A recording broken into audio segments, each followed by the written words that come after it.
Une part importante de l'enseignement du MBA, c'est créer son entreprise. Comment être un entrepreneur. Et ça ne s'improvise pas. Ça s'est jamais improvisé, mais ça s'improvise de moins en moins. Pourquoi? Parce qu'il vous faut connaître tout votre environnement économique, financier, marketing, etc. Et ça, c'est valable même si vous n'êtes pas un entrepreneur. Mais particulièrement, quand vous êtes un entrepreneur, vous allez avoir besoin de trouver les sources de financement, des partenaires, des collaborateurs, comment les recruter, comment commencer, comment dépenser le moins possible, mais le moins possible, c'est quand même de l'argent. Donc comment faire du crowdfunding, comment trouver des venture capitalistes, comment aller voir pour grandir son entreprise, comment trouver des crédits classiques. Et toutes ces notions d'entrepreneurship, pas seulement du point de vue du crédit, mais de la création, de l'inventivité, des consultants, des partenaires que vous allez trouver, et vous, de votre gestion personnelle de l'entreprise, les formes juridiques que vous allez adopter dans un pays, dans l'autre, la coopération avec les stakeholders, c'est-à-dire tous les agents économiques autour de votre entreprise qui vont la faire prospérer et grandir, c'est ce que vous allez apprendre dans ce cours.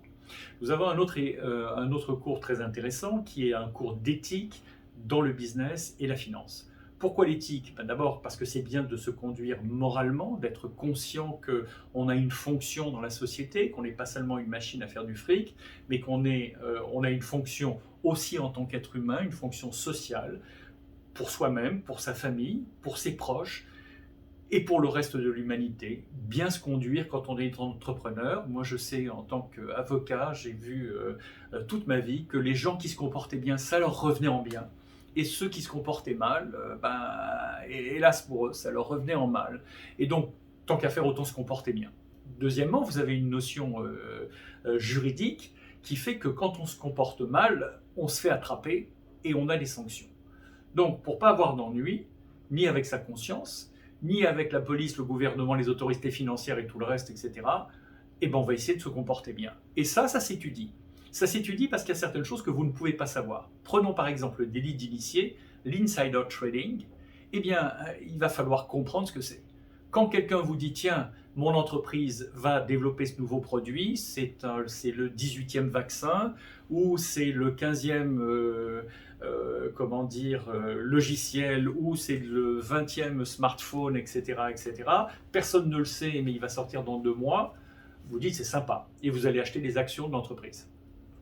En principe, vous risquez, si vous faites ça, d'aller en prison. Celui qui vous a donné le renseignement risque d'aller en prison et la chaîne peut continuer. Alors maintenant, si vous allez chez le coiffeur et que vous entendez quelqu'un dire à quelqu'un d'autre la même chose et que vous l'utilisez, est-ce que vous allez aller en prison? Et bien ça, vous allez l'apprendre dans ce cours d'éthique. La dernière chose, vous avez un cours que vous allez énormément aimer, c'est un capstone cours, c'est à la fin de tous les cours de l'année.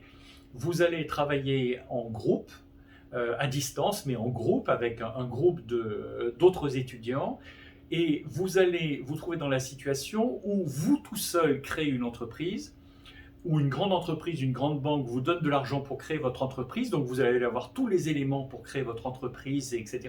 Et on va vous suivre, le professeur, on va tous vous regarder créer votre entreprise, vous conseiller, vous dire il vaut mieux faire ceci, cela.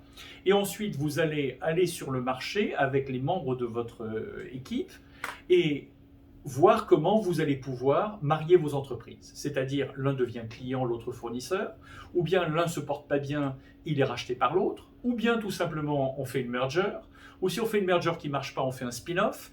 Et c'est-à-dire, c'est la concentration et la digestion de tous les cours que vous avez appris pendant votre MBA, mise en œuvre dans la pratique. Avec les conseils du professeur, un rapport que vous rendez, une présentation devant vos camarades et devant le professeur.